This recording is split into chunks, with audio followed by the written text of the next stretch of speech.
Baik Bapak Ibu yang terkasih, sahabat Worshipers semuanya, mari kita satu di dalam doa. Bapak Surgawi, terima kasih Allah yang kudus, Allah yang hidup, Allah yang kami sembah. Di dalam nama Yesus Kristus Tuhan, Juru Selamat manusia, saat ini kami datang bersimpuh di hadapan tahta kasih karunia-Mu Tuhan. Kami berharap penuh dan berserah hanya kepada Engkau. Limpahkanlah segala hikmat, marifat, kekuatan, urapan, damai sejahtera, penyertaan, pemeliharaan, hingga melimpah sukacita-Mu ada pada kami semua. Kami berdoa saat ini untuk semua saudara-saudari kami yang sedang terkena bencana, baik banjir maupun tanah longsor. Mereka tidak pernah tahu apa yang sedang terjadi, dan itu mereka boleh alami. Namun biarlah Tuhan Engkau memberikan kekuatan, Engkau memberikan tuntunan, Engkau memberikan sebuah kepekaan agar mereka semakin berserah dan semakin berharap hanya kepada Tuhan. Untuk rekan-rekan, sahabat-sahabat Worshipers yang ada di kawasan, di daerah, Tuhan jamah, Tuhan urapi, Tuhan berkati. Dan kami berdoa dan percaya Tuhan Yesus, Engkau juga pasti akan menghentarkan setiap perjalanan demi perjalanan kami, baik yang kembali ke Medan maupun kembali ke Jakarta ataupun ke luar negeri, kemanapun kuasa-Mu menuntun dan menemani kami. Bapa kami yang di surga, dikuduskanlah nama-Mu. Datanglah kerajaan-Mu dan jadilah kehendak-Mu di bumi seperti di surga. Berikanlah kami pada hari ini makanan kami yang secukupnya, dan ampunilah kami akan kesalahan kami seperti kami juga mengampuni orang yang bersalah kepada kami. Dan janganlah membawa kami ke dalam pencobaan, tapi lepaskanlah kami daripada yang jahat. Karena Engkaulah yang mempunyai kerajaan, kuasa dan kemuliaan kekal sampai selama-lamanya. Kami berdoa di dalam nama Tuhan Yesus. Haleluya, amin. Mari kita beri tepuk tangan untuk Allah kita yang heran dan luar biasa, sangat baik ya. Ya saudaraku yang terkasih, kita mau sama-sama menaikkan pujian.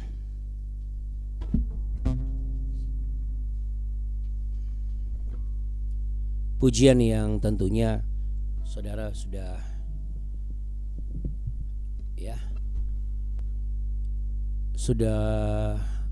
pernah, kita sama-sama pernah menaikkan pujian ini saudara ya.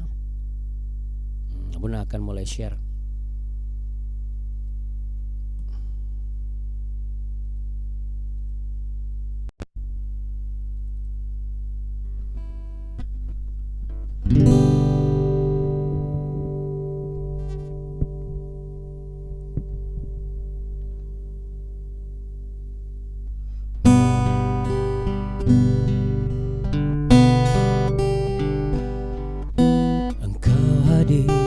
Setiap langkahku, Kau pelita di setiap jalanku, dan ku tahu hidupku dalam-Mu sesuai rencana-Mu. Dalam kelam tak akan ku ragu, badai tak akan ku goyah, dan ku tahu dalam kesesatan Kau peliharaku.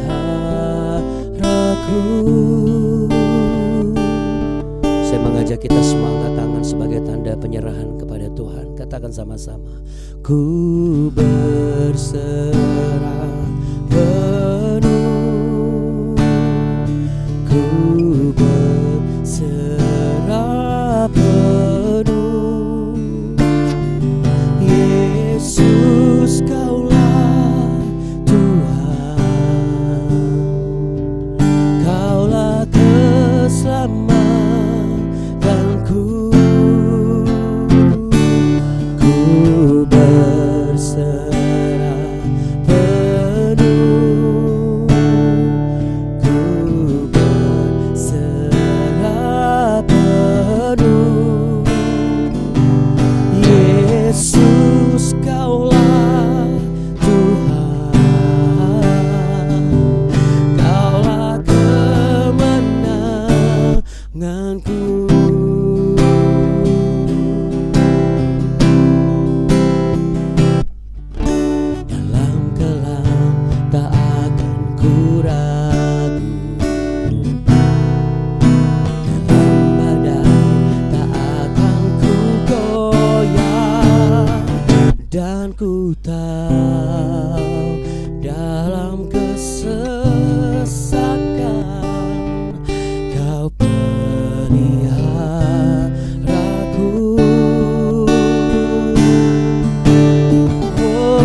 pengharapanku. Yesus, Kaulah Tuhan, Kaulah kemenanganku.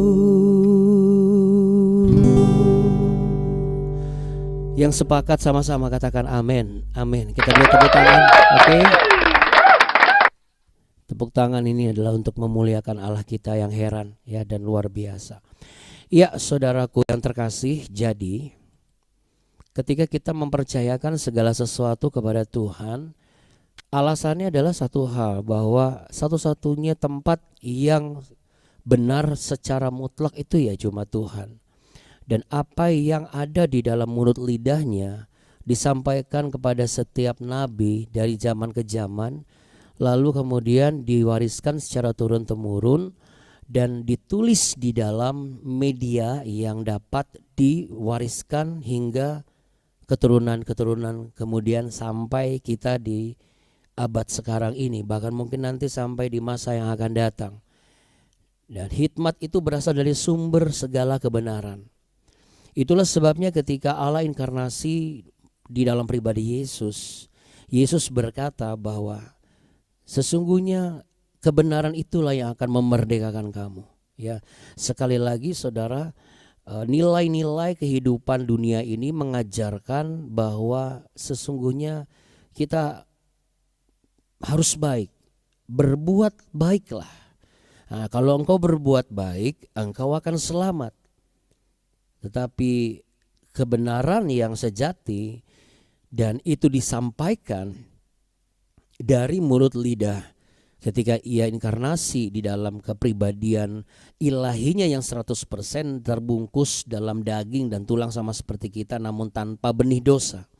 Karena ia ada bukan karena hasil dari persetubuhan manusia, tetapi dari Roh Kudus, Roh Suci Allah yang naturnya berubah menjadi natur manusia. Sehingga ia mengatakan bahwa kebenaran itulah yang akan memerdekakan kamu. Artinya apa saudara? Hanya kebenaran yang bisa memberikan kita keselamatan. Jadi menjadi Kristen yang baik tidaklah cukup, tetapi haruslah menjadi Kristen yang benar. Menjadi orang tua yang baik tidaklah cukup, harus menjadi orang tua yang benar. Menjadi suami, istri yang baik, anak-anak yang baik, gereja yang baik, sekolah yang baik, sistem pemerintahan yang baik, pejabat yang baik, tidaklah cukup. Perkataan yang baik tidaklah cukup. Perlakuan yang baik tidaklah cukup. Segala sesuatu harus sampai kepada nilai kebenaran. Ya, jadi kita belajar di hampir sepanjang tahun ini, belum menutup karena hari ini kita cuma menutup satu perikop di Ezra pasal 9. Ya, di ayat yang ke-15 kita akan baca sama-sama. Ini ayat yang mengkonklusikan segalanya, saudara. Ya, di ayat ini kita akan melihat bagaimana ada sebuah pengakuan ya dibalut dengan rasa malu, artinya rasa tahu diri. Dan ini harus bisa menjadi sebuah keteladanan kita supaya kita tetap mawas diri bahwa tidak ada manusia yang bisa mengklaim perbuatan baiknya itu mengurangi kadar dosanya. Karena sekalipun manusia itu baik banget, tetap naturnya itu ada cemar dan benih dosa. Tanpa darah Kristus yang membasuh, firman Tuhan katakan tidak bisa. Ini bukan bicara mengenai golongan, bukan bicara mengenai aliran, tapi bicara mengenai prinsip. Artinya sebuah prinsip yang tidak bisa diganggu gugat. Sama seperti undang-undang tidak bisa diganggu gugat, prinsip juga tidak bisa diganggu gugat. Nah, kita mau baca sama-sama saudaraku di Ezra pasal yang ke-9 ayat yang ke-15. Di bagian akhir demikian ada tertulis, mari kita baca sama-sama. Ya Tuhan Allah Israel, Engkau maha benar. Sebab kami masih dibiarkan tinggal sebagai orang-orang yang terluput, seperti yang terjadi sekarang ini. Lihatlah, kami menghadap hadirat-Mu dengan kesalahan kami, bahwasanya dalam keadaan demikian tidak mungkin orang tahan berdiri di hadapan-Mu. Ya betul itu. Orang kalau udah tahu bersalah, mana tahan? Coba sama-sama katakan, mana tahan? Mana tahan? Mana tahan apa saudara?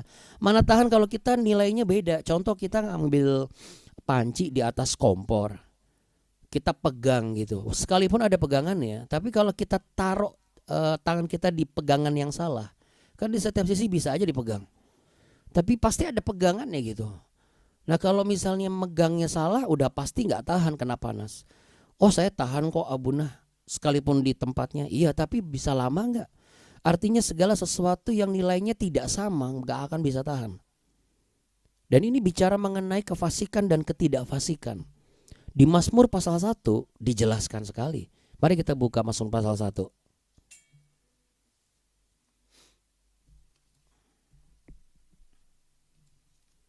Ini hanya sebuah penjelasan singkat saja supaya kita semua yang mengikuti BW ini benar-benar ngerti gitu. Kalau misalnya kita makin gak bisa tahan, gak betah di tengah perkumpulan orang-orang yang kita bukannya mau eksklusif, tapi ini kita bicara mengenai sebuah prinsip. Sekarang kok udah mulai gak betah ya ngumpul-ngumpul sama rekan-rekan yang biasa ngumpul. Gak usah heran, karena jangankan kita, orang yang tidak sama dengan kita pun juga sebenarnya nggak tahan sama kita. Karena bentar-bentar doa, bentar-bentar Tuhan, bentar-bentar Tuhan. Jadi sekarang tinggal di mana posisi kita. Coba kita lihat di Mazmur pasal 1 ayat yang ke-5. Sebab itu orang fasik tidak akan tahan dalam penghakiman, begitu pula orang berdosa dalam perkumpulan orang benar. Kenapa? Karena orang-orang fasik itu tahu bahwa Tuhan itu yang mengenal jalan yang benar, dan dia pun juga mengenal jalan orang benar seperti apa. Makanya di ayat yang ke-6 dijelaskan di situ. Tetapi jalan orang fasik menuju kebinasaan, dan disinilah Ezra merasakan seperti ini saudara. Kita kembali lagi di Ezra pasal 9. Jadi kalau misalnya aduh Abuna, kalau saya dekat dengan orang ini saya nggak tahan. Nah sekarang ya tinggal nggak tahan model yang di posisi mana. Kita di posisi yang memang fasik. Fasik itu apa sih? Udah tahu sih nggak boleh tapi dilakukan. Itu kategori fasik saudara, bukan kafir ya. Kalau kafir itu adalah memang gak kenal kebenaran. Fasik itu tahu kebenaran. Orang kafir bisa tahu kebaikan gak? Tahu. Bisa berbuat baik gak? Bisa. Tapi orang kafir tidak kenal kebenaran. Nah orang fasik adalah orang yang tahu kebenaran, bisa berbuat baik.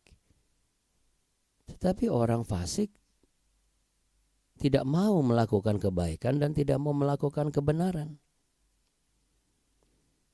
Nah itu yang menjadi catatan kita hari ini, menyambung yang kemarin. Kalau kita menyadari hidup ini anugerah, rumah tangga ini anugerah, pekerjaan ini anugerah, lalu keluarga ini anugerah, apalagi perusahaan itu anugerah, pelayanan itu anugerah,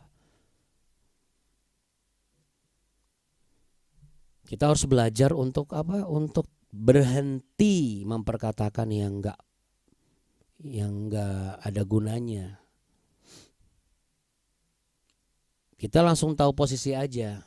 Kalau memang posisinya saya udah enggak betah, ya sudah. Enggak betah kan berarti artinya kita harus menyingkir atau dia yang harus menyingkir. Menyingkir di sini kan bukan bicara mengenai terpisah sampai selama-lamanya, tidak, kan cuma maut yang memisahkan, ibaratnya begitu. Makanya di kekristenan banyak kok diajarkan bagaimana cara menghadapi konflik, bagaimana ketika menghadapi konflik. Cuman banyak orang Kristen aja yang gak pernah mau belajar firman Tuhan sungguh-sungguh. Males buka Alkitab, males bangun pagi, malas ke gereja, bahkan sejak masa COVID kan. Jadi udah mulai berubah, dan akhirnya orang-orang sampai seperti dipahami, nggak apa-apa kan habis COVID, wajarlah kultur beda. Tapi menurut hemat saya pribadi, justru nggak wajar ketika COVID orang cari Tuhan, terus kemudian begitu COVID sudah selesai, ancaman maut seperti tidak mengancam lagi, orang malah tidak mau ke gereja. Terus begitu ke gereja, malah perubahan gerejanya dahsyat banget, mengubah tatanan nilai gereja yang sebenarnya.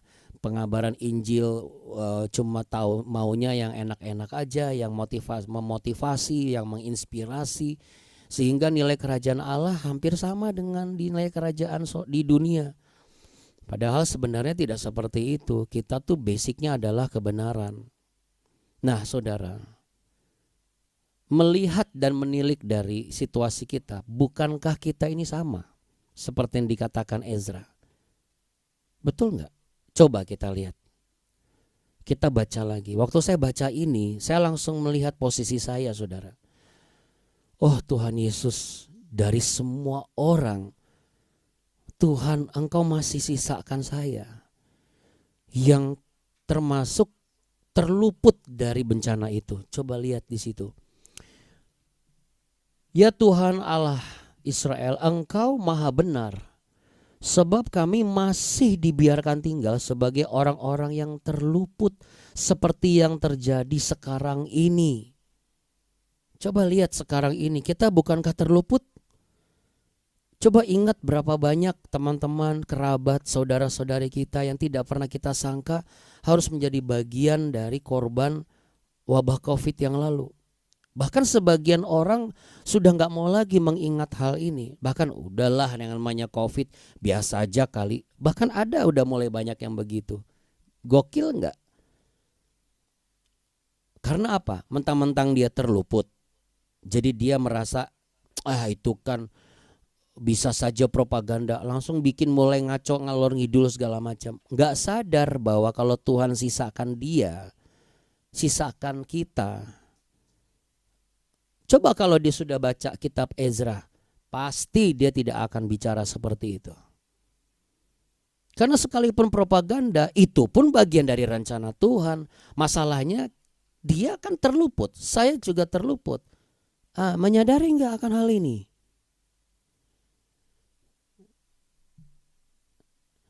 Di sini Ezra mengajarkan saudara dan saya. Coba ingat tahun ini, berapa banyak yang Anda kenal dipanggil Tuhan. Saya bukan mengatakan orang yang dipanggil Tuhan adalah orang-orang yang tidak terluput. Bukan.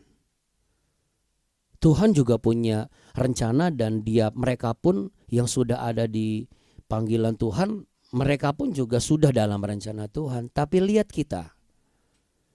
Jadi kalau kita masih terluput, bersyukurlah Bapak Ibu. Bersyukurlah bahwa engkau dalam kelemahanmu, dalam ketidakmampuanmu, engkau masih terluput. Berarti memang kita masih diberikan kesempatan. Kesempatan untuk apa? Menyadari posisi kita dan melihat selama ini saya ini sudah benar atau belum.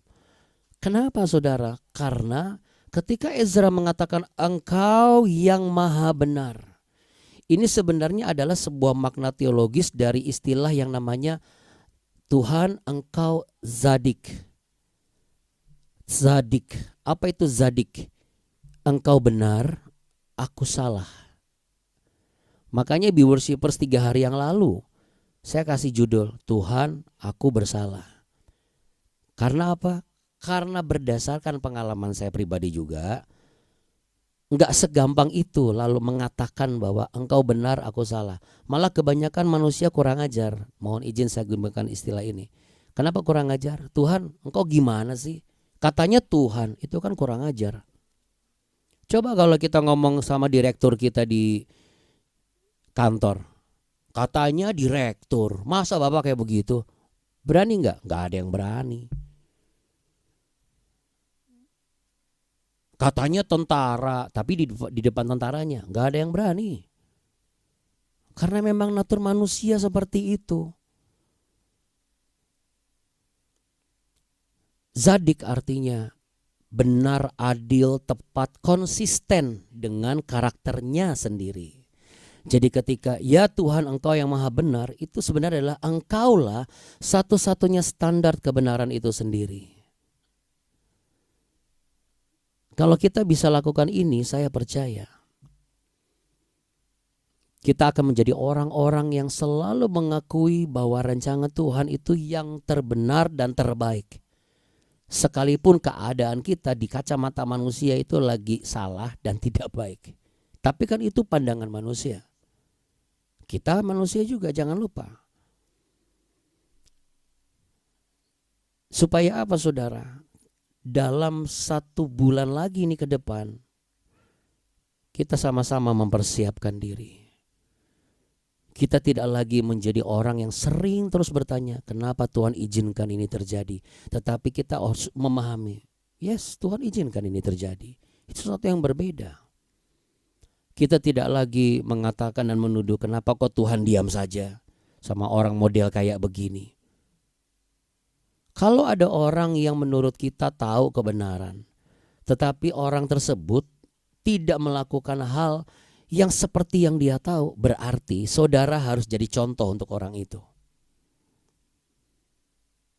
Jadi kita nggak perlu lagi mengatakan kenapa Tuhan izinkan kayak begini.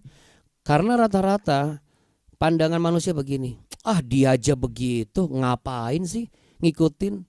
Lebih baik gak usah percaya sama Tuhan. Manusia rata-rata sekarang begitu. Kecewa sama pendeta, kecewa sama gereja, kecewa sama janji Tuhan, belum dijawab-jawab, langsung apa? Tinggalkan saja Yesus. Itu bohong itu. Rata-rata manusia begitu, terus terang aja. Makanya 1 minggu ini kan Roh Kudus selalu menuntun dengan pertanyaan begini. Ada banyak orang yang mengatakan, mana kasih setia Tuhan hampir 1 tahun ini? Belum ada jawaban, belum ada mukjizat, belum ada apa yang saya butuhkan belum dikasih. Ya kita aja, manusia aja suka merasa begini. Dia sudah tahu kita mau memberi sesuatu, tapi dia nanya terus, kira-kira kita akan ngasih nggak? Malah jadi nggak ada kasih. Manusia kan gitu kita. Kenapa kamu nggak kasih? Ya kan dia udah tahu bakal dikasih. Sabar aja, tunggu nanti pasti dikasih. Tapi ditanya terus malah batal. Apalagi Tuhan mungkin bisa lebih dari itu. Karena apa? Uji kesetiaan.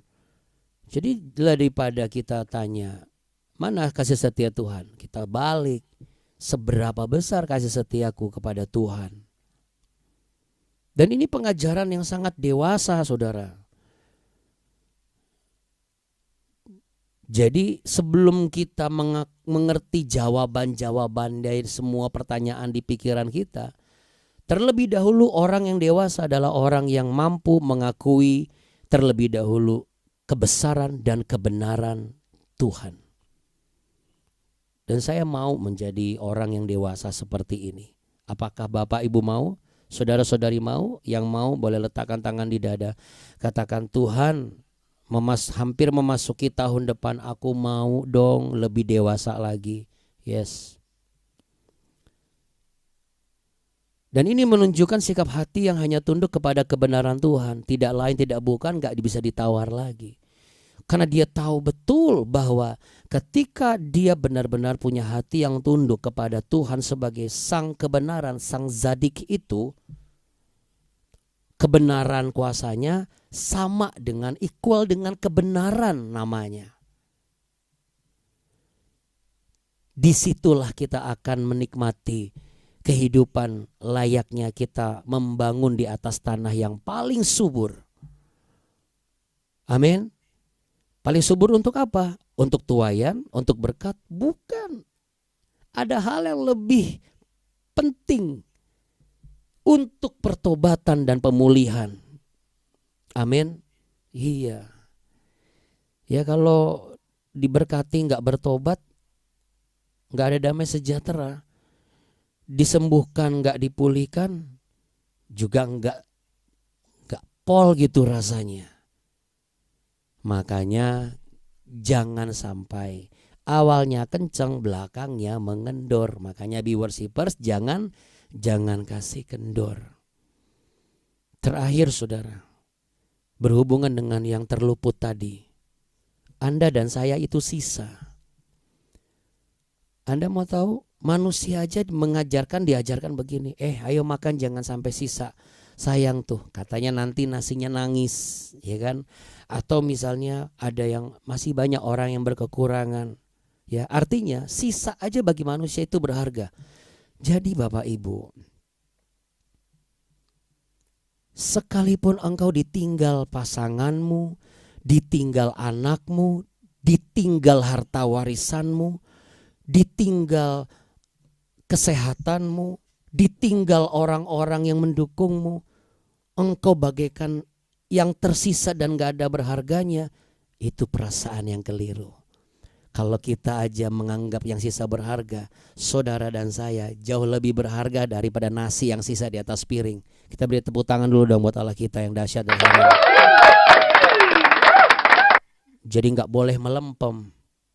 Ya, kalau ketemu dengan teman-teman, saudara-saudara yang semakin banyak sekali keluhan, sampaikan apa yang ada di Ezra ini. Aduh Abuna, gimana cara menyampaikannya? Kadang teks Ibraninya nggak hafal. Kan bisa dipahami kesimpulannya. Kalau enggak, ajak nonton bersama-sama sambil buka Alkitab. Sampai nanti bisa ikut BW bersama-sama di tahun depan. Saudara yang terkasih, ada satu makna, yaitu share it. Ya, share it. Share it ini adalah sisa yang diselamatkan oleh Allah, sisa yang berharga. Mari sama-sama, itu adalah saudara dan saya. Pejamkan mata, letakkan tangan di dada, ikuti apa yang saya katakan. Kalau aku masih ada hari ini, bukan karena aku lebih baik dari yang lain, tapi karena belas kasih Tuhan, sehingga aku termasuk sebagai orang yang terluput dan bagian dari golongan yang sisa itu. Tetapi aku sangat berharga. Hari ini hamba berdoa membawa semua pribadi lepas pribadi. Mungkin ada banyak trauma, perlakuan yang tidak pantas, perkataan yang tidak senonoh, pandangan yang tidak baik. Hamba bawa semua yang engkau kasih ini sekali lagi ke dalam kebenaran-Mu. Dan inilah kebenaran itu, bahwa engkaulah satu-satunya Sadik yang maha benar, sama dengan nilai kebenaran-Mu, sama dengan nilai kebesaran nama-Mu dan kuasa-Mu. Dan kami, sekalipun kami dibuat seperti potongan secuil roti remahan yang hampir tidak dipandang oleh manusia, tetapi di mata Tuhan kami diluputkan, kami menjadi sisa itu karena kami adalah bagian dari karya Tuhan yang menunjukkan bahwa masih ada Allah yang berbelas kasih dan menyelamatkan. Kami percaya kami semua adalah orang-orang yang disisakan untuk bukan dibuang, tetapi diberkati oleh Engkau.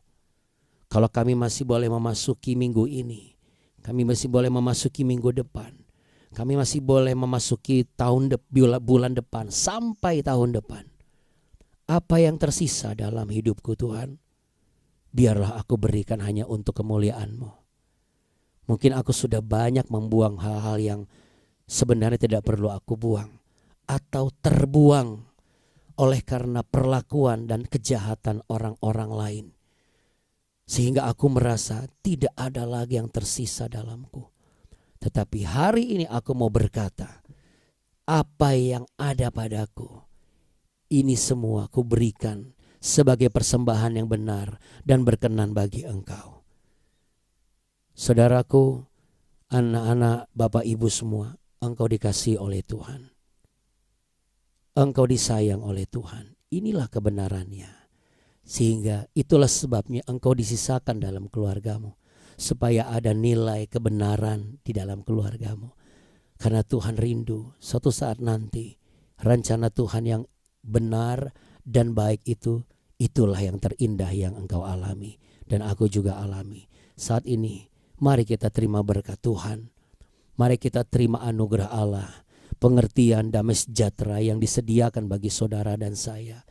Sekalipun keadaanmu sedang salah dan tidak baik, hari ini engkau sudah belajar. Orang yang dewasa tetap mengatakan rencana Tuhan yang terbaik dan paling benar. Dan ini semua adalah pengakuan walaupun belum ada jawaban, tetapi itulah kebenarannya. Dan inilah berkat itu, pengertian itu. Tuhan memberkati engkau dan melindungi engkau. Tuhan menyinari engkau dengan wajahnya dan memberi engkau kasih karunia. Tuhan menghadapkan wajahnya kepadamu untuk memberimu damai sejahtera. Kami juga berdoa untuk Pak Mardani dan juga Ibu Sekar yang sudah sampai di Medan. Mereka sudah diberkati dengan pemeliharaan dan keselamatan dan penyertaan. Demikianlah pula engkau menyertai dan memelihara dan menjaga dengan berkat keselamatan yang ada pada kami. Karena keselamatan itu selalu ada sampai Yesus datang kali yang kedua. Dan itu tidak boleh kami sia-siakan. Itulah kebenarannya. Dalam nama Tuhan Yesus kami berdoa, kami percaya, kami mengucap syukur. Mari sama-sama katakan amin. Terima kasih Abuni, terima kasih untuk Bapak Ibu semua. Be worshippers, mari sama-sama semangatnya katakan jangan kasih kendor. Tuhan. Terima kasih Abuni, Bapak semua.